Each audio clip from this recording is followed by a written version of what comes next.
Trystie's Quest, or Kit, King of the Pigwidgeons. By Greville MacDonald. Chapter 17. Davy and the Squirrel enter Gallybird's hole. Crickety is polite, the coach. Davy is locked up in the Museum of Woes. It may be easy to dovetail a story nicely together when the writer makes it up and can do anything he pleases with his plot and people. But it is not so easy when the story is given disjointedly by 3 or 4 different persons, and the share of each marches separately from the other's shares, until they all meet together but that's telling. You see, I have to tell Kit's adventures and Davy's and Trystie's and Robin's and Captain Leprechaun's, though I took part in only just the beginning of each set myself. Then Curdie had a lot to tell, though nothing at all of a tale, and by the time he came home he seemed to have forgotten again how to speak English. Anyhow, I know Doggish pretty well by this time, or Jonas would be quite justified in calling me a dandy shepherd.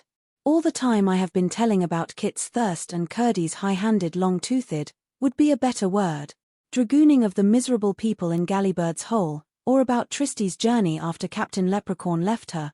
I have had constantly before me the fact that we left Davy with the recorder under his arm and mounted safely on Sir Squirrel's back at the crater-like opening into that horrible place. But, although we had to leave them there, they did not stop or hesitate a moment, except so far as the stench almost knocked Davy down. But that was nothing to a country boy or a treetop rodent. Davy dismounted, though he kept one hand twisted into the thick red hair of his friend's tail. Together they peeped into the huge crater, a deep dim-lit hole, surging with noise and fumes as though it were indeed a smouldering volcano. "Sir Squirrel, dear," said Davy, white with fear, trembling with excitement, "if he's there, he's dead." Then the child began sobbing and trying to check his tears, all at once. "Oh, nonsense, nonsense," answered the furry knight quite cheerfully. "Buck up, little man, and I'll tell you a secret. Nothing can kill a real boy like our Kit. And Lord Curdie's with him. It won't do for us to be afraid, because Kit must have his recorder, or I don't know what will happen. Luckily there's nothing about trees and woodpeckers' holes that I don't know." So they started. But there was no ladder now, only the narrow shelf-like path round and round the dome. Now Kit, as we know, was brave enough when he went down the ladder with Curdie, but then he was not afraid.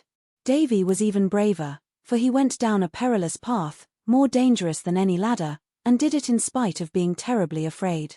Yet I think Kit would have been quite as brave, even if he had been afraid, provided he was going to help anyone he loved as much as Davy loved him. Sir Squirrel could see better than Davy, because he had blacker eyes and looked 2 ways at once without squinting. The only way down was round and round something like a cage into which Sir Squirrel said he had once seen a cruel man put a little brother squirrel ever so long ago, and his little brother was still going round and round that path, year after year, and would never get anywhere till the Queen's River ran into the cage and she would call him into her own ship and sail away home with him. But this path, Sir Squirrel said, led down and down, round and round, and they would find Kit at the bottom. In this sort of way he cheered the little boy. Davy held on with gripping knees, because the tail must now be left free for safety. He grasped in his right hand the fur of his red steed's neck. In his left hand was the recorder.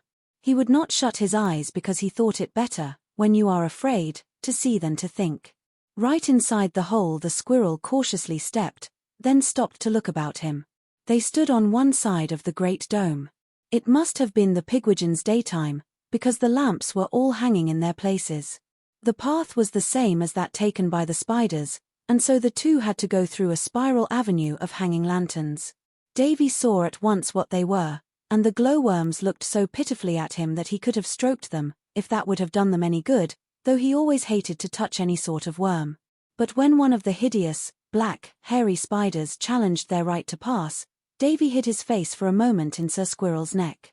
For the path, you must understand, was but a narrow ledge, precipitous on one side into the space below, and on the other bounded by the roof arching over them. The spider was 3 or 4 times as big as rider and steed together, and its legs seemed to reach out just as far as it wanted them. But the delay was only momentary, for Sir Squirrel made a great leap over the horrid thing and landed quite safely on the path beyond.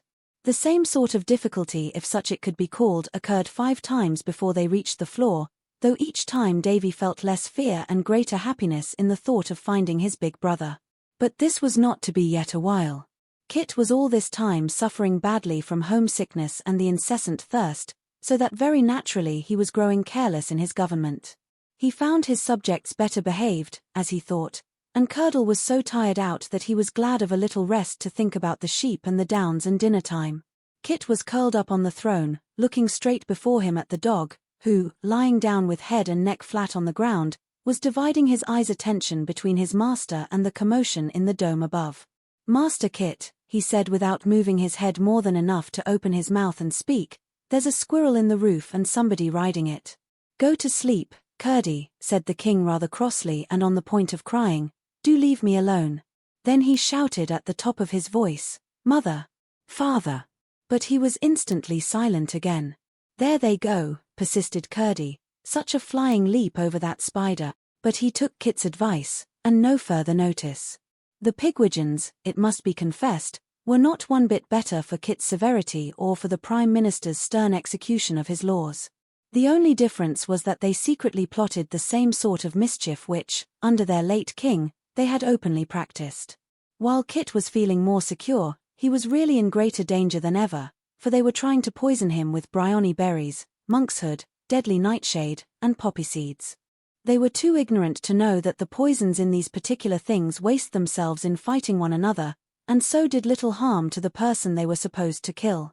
Yet they made their king very ill. Curdie would not touch the poisoned food.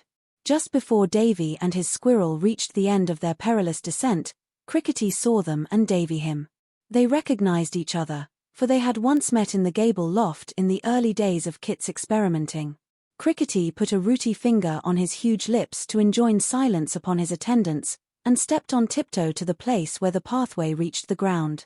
They were far behind the throne, and neither Davy nor Sir Squirrel had yet caught sight of their friends. The Home Secretary had now acquired a new expression, that of slyness.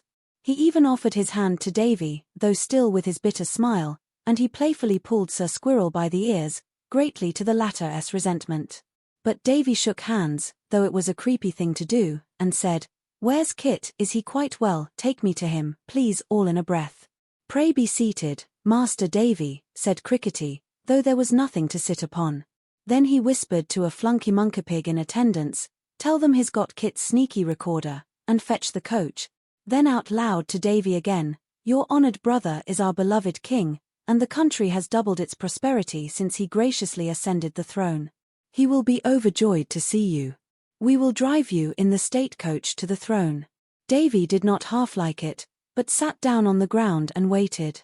Sir Squirrel sat down also, and began to brush his face with his paws. In a minute a black coach drove up with 6 of those beetles, known as devil's coach horses, harnessed to it. They curled their huge slug-like tails over their backs as if in mockery of the squirrel, and looked as vicious as they were black. Davy got in, the door was slammed, and off they drove at a tearing crawl, all pulling different ways. They went at last under one of the arches. Crickety, however, was there first. He opened the door, bowed profoundly, and said, "This, your honor, is the Emporium of Toys, in other words, our Museum of Woes. You might call it a toy shop, we are truthful, and call it a woe shop, though you can't buy them, and don't want them. When we've stuffed you comfortable, and put the works in, your royal brother will take much pleasure in examining you." Then he kicked the beetle horses to make them lash their tails, jumped into the coach and was gone. Davy was alone now. The squirrel was gone, but the child still held safely the recorder. All about him were shelves and glass cases and tables packed with stuffed and tin-made creatures. It was a museum stocked with horrid imitations of every sort of good thing that the Pigwidgeons hated. One shelf was labeled dancing and singing birds all in a row, another blackbirds and robins and Christmassy snow. A glass case, very securely bolted and barred, had written over it tomtits and babies they come and they go. Another case was filled with bad imitations of brambles and thorny rose bushes and thistles and nettles and the withered petals of all sorts of flowers. It was docketed, kisses and cuddles and hearts all aglow. Then there were mechanical frogs and fishes and funny snakes and caterpillars. Davy's fear was just giving place to some wonder and interest when the clockworks inside the things all began going at once. The birds and the ugly blackened flat-faced dolls, dressed in long baby clothes, began to chirp and to howl. The case containing the kisses and cuddles opened, and Kit saw that the thorns and nettles were really mechanical spiders which stretched out nippy, sharp claws pretending to pinch and scratch. The snakes lifted their heads, sneezed, and then winked apologetically. The frogs began to yawn, not forgetting to put their webby hands before their mouths, and the green caterpillars rolled over on their backs and stretched lazily. The buzzing and noise were horrid, and, but for one thing, Davy would have been terrified in spite of their being only stupid mechanical things.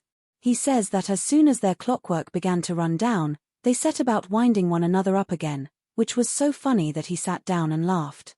He said it was a comical thing to see, although he was so miserable, a worm poke its head into the side of a frog, and begin to turn round and round standing upon its tail, or a stoat leaping and fastening its jaws like a mongoose on a snake's back in kindness to wind it up again. I can't help thinking that, in the particular of this winding up, either Davy's imagination was at work to improve the occasion, or the museum specimens were half alive like the Pigwidgeons themselves. Tired at last of watching the things, Davy sat down and waited, with only the recorder for company. He wished Jonas had taught him as well as Kit to play upon it, though he had no idea in what way it was a fairy recorder. But he just shut his eyes, put his mouth to the pipe, and blew gently. A sound came to his ears very like his mother's voice, saying, "Davy darling, the sun's up ever so high, and we've all done breakfast." But he opened his eyes again and saw that all the specimens were gone back to their places, shelves, glass cupboards, or tables, and had pinned the wrong labels on one another. Then he sat still. He was the most patient of all our children and wondered how long it would be before Kit would come, and why Sir Squirrel had forsaken him. He was getting dreadfully thirsty too. End of this chapter.